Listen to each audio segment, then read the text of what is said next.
With intention and understanding at the root of most INFJ experiences, there's no wonder why this old soul personality type is known for being rather mentally resilient.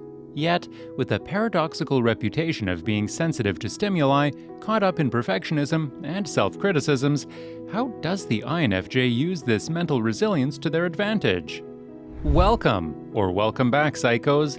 Before we get into it, we'd love it if you liked and subscribed to our channel, as well as to click the post notification bell so you never miss a video. Alright, let's get right into the video, starting with number 1. They genuinely want to see others succeed. This first reason behind the INFJ's mental resilient nature is one that a lot of people can learn from. With stereotypical self-critical habits, you'd think they look to others as a form of competition. In reality, that's far from the truth, because in reality, there's nobody the INFJ intentionally competes with other than their past selves. With an unwavering empathetic viewpoint and understanding of the people they meet, INFJs don't see the value in thinking less of others for any reason. Their compassion allows them the mental resistance against allowing bitterness and jealousy into these judgments. While they're no stranger to envy, the INFJ uses these personal acknowledgments to make changes to their own life. They use other people's successes as well as their failures as inspiration and as a blueprint to later apply the necessary steps to achieve their own form of similar success. This also allows them the freedom to use other people's strengths and abilities to their own advantage, and to the advantage of others without feeling the need to prove that they're not as talented as they are. Number 2. Stagnancy causes them stress. After a hard hit, some may question the INFJ's rather aloof recuperation period. While it's nearly impossible for them to avoid taking time out to analyze the situation after the fact, this period of reflection doesn't last long. Whether it's an unexpected change or an outcome that goes against their initial hopes, the INFJ will only ruminate for as long as necessary. They won't prolong the process because, as soon as this normally organized type begins to lose grip of their everyday responsibilities, it'll only add more stress to the situation. In fact, in most instances, they actually prefer navigating through a series of stressful situations over living a more stagnant life. It's as if without some sort of struggle, challenge, or distraction, the INFJ feels as if they aren't evolving at a steady pace. In other words, the INFJ can't help but to be mentally resilient if they want to avoid further self-inflicted pressure. Number 3. They always look for the lessons in negative experiences. The INFJ personality type analyzes the most intricate of details when it comes to both positive and negative experiences in life. They need to know not only how certain experiences came about, but also what they mean on a grander scale. Not only are these deeper understandings important for their own repertoire of knowledge, but this counselor type prefers using personal examples of real-life experiences to get their point across. In fact, they're also known to analyze other people's lives when they feel they can learn certain lessons they wouldn't experience themselves. In the end, these lesson-finding opportunities become a lot less scary, not only allowing them to recognize the emotions that are expected with certain life obstacles, but to also remain optimistic in their own life circumstances, and when giving advice to others. Number 4. Their stereotypical sensitivity gives them the necessary preparation. When it comes to INFJ stereotypes, the one thing that, quote-unquote, holds them back from being considered mostly mentally resilient is their innate sensitivity. With a combination of introverted intuition and extroverted feeling as their two most dominant functions, the INFJ can easily become overwhelmed by excessive or prolonged environmental stimuli. This includes too many details, sensory overload in the form of light, sound, smells, and people, and even a sensitivity to certain strong energies and emotions being experienced by others nearby. While this can get quite overwhelming at times, this special gift gives the already extremely observant INFJ the ability to predict possible outcomes, in turn allowing them to adapt to change and uncertainty before things play out. Which leads us to our next point, number 5.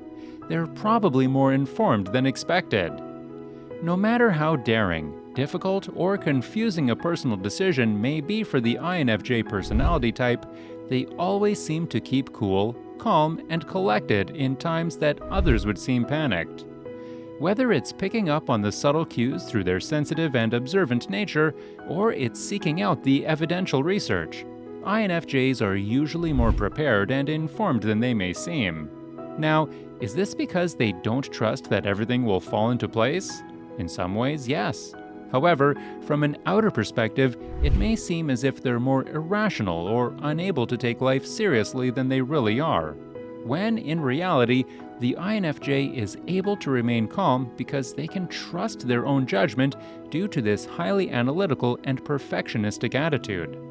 For example, if this ambitious type set out to do a cross-country solo road trip, some may roll their eyes and think they won't get past the neighboring city. Or they may be doubtfully asked something like, "Have you ever budgeted for a trip?" When in reality, the INFJ has mapped out, priced out, pre-planned, and pre-booked each stop and destination. Not only that, but they will also have an extensive mental guidebook of things that could go wrong according to other people's experiences, as well as a deeper reasoning behind their journey. Number 6. They're never narrow-minded. The definition of psychological resiliency is the ability to cope mentally or emotionally with a crisis or to return to pre-crisis status quickly. And with psychological resiliency comes the need to remain open-minded and objective, two strengths that INFJs naturally possess. Since the INFJ is notably open-minded, they tend to be excellent at understanding other people's viewpoints, opinions, and actions. Not only does this give them the natural ability to empathize by putting themselves in others' shoes, but it also holds them back from autopilot judgments that may not be true.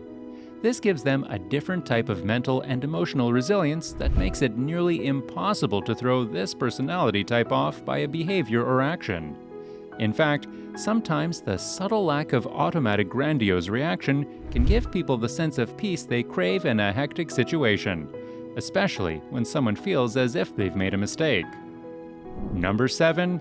They rarely feel sorry for themselves. While it may be considered a less ideal approach to self-regulation, the self-critical INFJ almost never feels sorry for themselves. Whether they're experiencing something that is beyond their personal control or something they've inevitably caused, the INFJ always resorts to questioning and gratitude-giving. Questioning how they could have avoided the situation at hand, questioning what lessons are present for future scenarios, and then adding a more philosophical set of lenses to the mix by questioning if it was supposed to happen or not. In addition to questioning, their appreciation for life becomes much more apparent as they consciously take count of the things in life that are going right. Between all of this analyzing, detail downloading, and intuitive questioning, rarely does the INFJ stop to think that maybe it's life who just has it out for them. With a deeper understanding that most lessons in life are self-fulfilled, they rather not waste their time sulking in what could have been, ultimately giving them the strength to pick themselves up, dust themselves off, and move forward. Which brings us to our next point, number 8. They harmonize self-development with self-acceptance. Sure, every INFJ is on their own never-ending path of self-improvement, but that doesn't mean they don't accept themselves as they are. For most people, self-development and self-improvement come in waves and are usually triggered by a negative self-opinion. In these circumstances, self-improvement becomes more difficult as there's an underlying notion of unwantedness fueling the desire. For the INFJ, self-improvement tends to come a little more naturally. While they may criticize themselves for their idea of perfection, deep down, the INFJ knows just how capable they are. They're able to easily recognize which areas of life they need to focus on without the degrading undertone that stops people from taking action. This gives the INFJ the one-up when it comes to actually confirming their intentions before then combining them with their high standards. Well, psychos, that's it for today. So, would you consider yourself a considerably mentally resilient person as an INFJ? Let us know in the comments below. Also, make sure to leave us a like, share with your friends, and also subscribe to our channel so that you never miss a video.